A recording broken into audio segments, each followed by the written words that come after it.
Banyak orang salah paham tentang Arab. Arab adalah nama untuk sebuah ras, sebuah bahasa.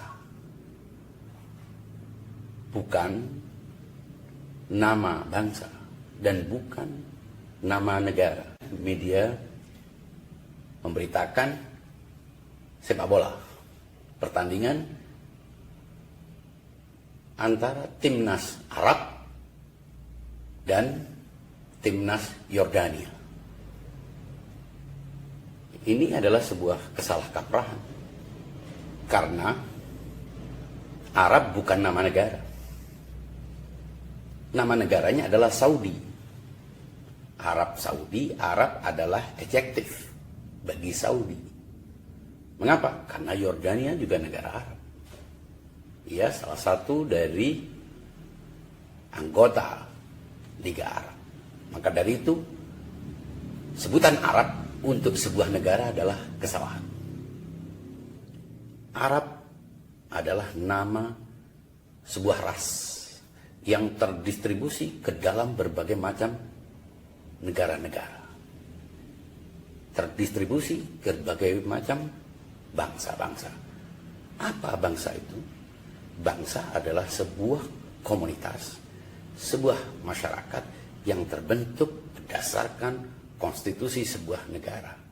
Sehingga disebut dengan bangsa Yaman, bangsa Suria, bangsa Yordan, dan lain sebagainya. Rasnya adalah ras Arab. Jadi bukan bangsa Arab, bukan pula negara Arab. Disebut negara-negara Arab karena semuanya dipertemukan oleh etnis dan ras Arab. Ada dua macam Arab.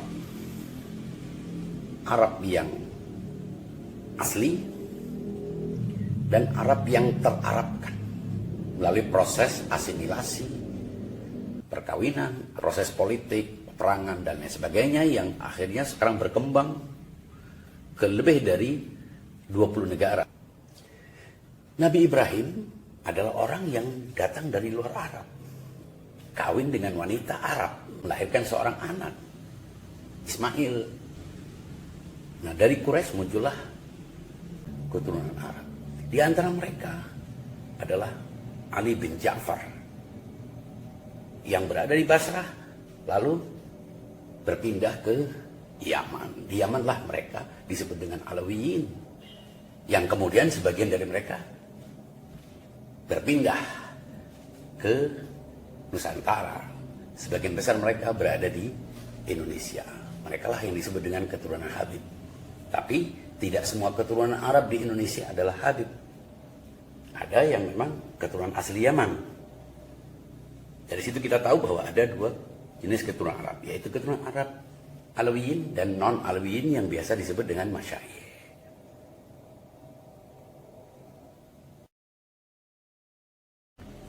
Dulu sebutan Habib itu hanya untuk orang-orang tertentu dari keturunan Alawiyin, dari keturunan Nabi yang datang ke Indonesia. Tidak merupakan sebutan bagi semua keturunan Alawiyin.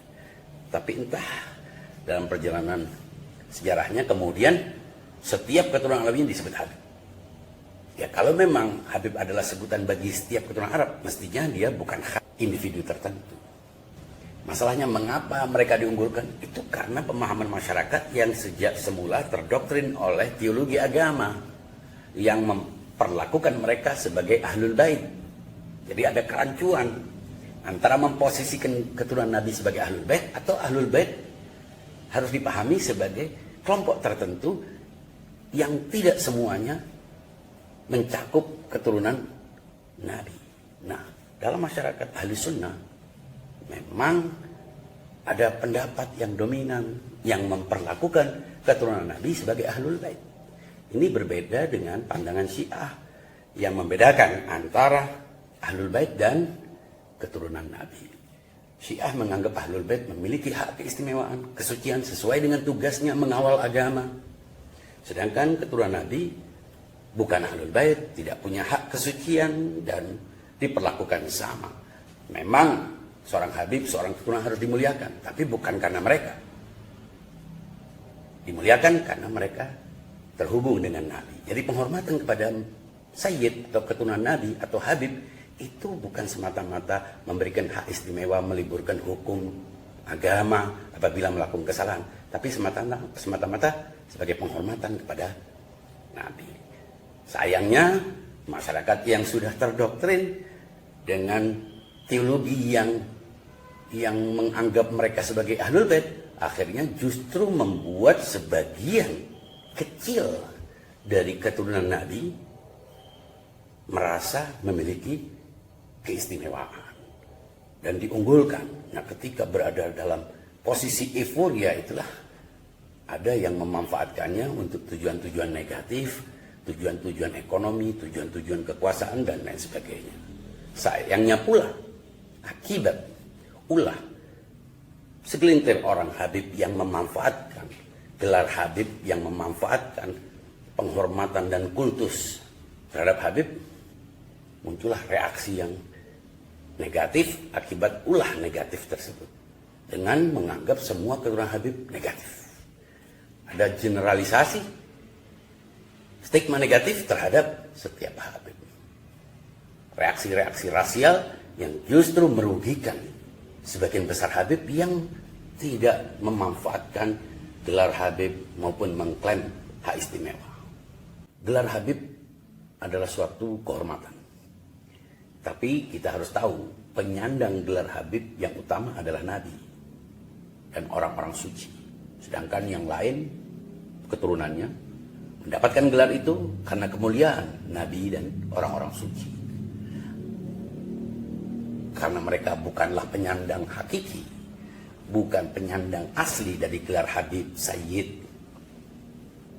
dan lainnya, maka mereka dituntut justru untuk menjadi yang terbaik, untuk menunjukkan bahwa mereka bertanggung jawab secara moral untuk menjadi etalase ajaran Nabi, bukan justru menjadi orang-orang yang perilakunya mencoreng. Maka dari itu, seorang Sayyid, seorang Habib, seorang keturunan Nabi, bila melakukan perbuatan baik, maka dia layak untuk mendapatkan pahala ganda. Mengapa? Karena itu mengharumkan nama Nabi. Orang yang bukan Habib pun merasa tertarik. Mengapa? Karena mereka bisa menjadi pengharum nama Nabi. Sebaliknya mereka juga layak untuk mendapatkan dosa ganda. Karena membuat orang yang bukan Habib mempertanyakan ajaran Nabi. Akibat perilaku orang-orang yang menyandang gelar Habib. Dari situ kita perlu bersikap proporsional. Bahwa Habib maupun bukan Habib, dalam hukum agama, hukum negara, tidak diperlakukan beda. Tidak ada preferensi, tidak ada diskriminasi. Karena Allah Subhanahu wa taala telah menetapkan hukum berdasarkan keadilan. Ironis bila agama yang justru berdiri di atas keadilan dan kesetaraan mengkonfirmasi klaim hak istimewa tanpa prestasi, tanpa amal, tanpa perbuatan yang bisa dijadikan sebagai tolak ukur kebaikan. Keistimewaan ada pada setiap orang berdasarkan ketakwaan, berdasarkan amal, bukan garis keturunan. Al-Quran telah memberikan contoh. Anak Nuh, istri Nabi Lut, itu semuanya menunjukkan betapa garis keturunan adalah suatu yang mulia. Tapi ketika justru tidak diletakkan pada posisi yang semestinya, ia menjadi noda bagi keluarga Nabi. Yang lebih baik adalah tidak mengklaim kesucian, tidak mengklaim hak istimewa, tidak menuntut orang mengistimewakan kita, tapi kita dianggap istimewa justru karena perilaku kita. Justru karena kita berada di garis terdepan dalam pengorbanan. Orang yang mulia membanggakan apa yang ia lakukan, bukan membanggakan siapa yang melahirkannya. Enjoy your faith.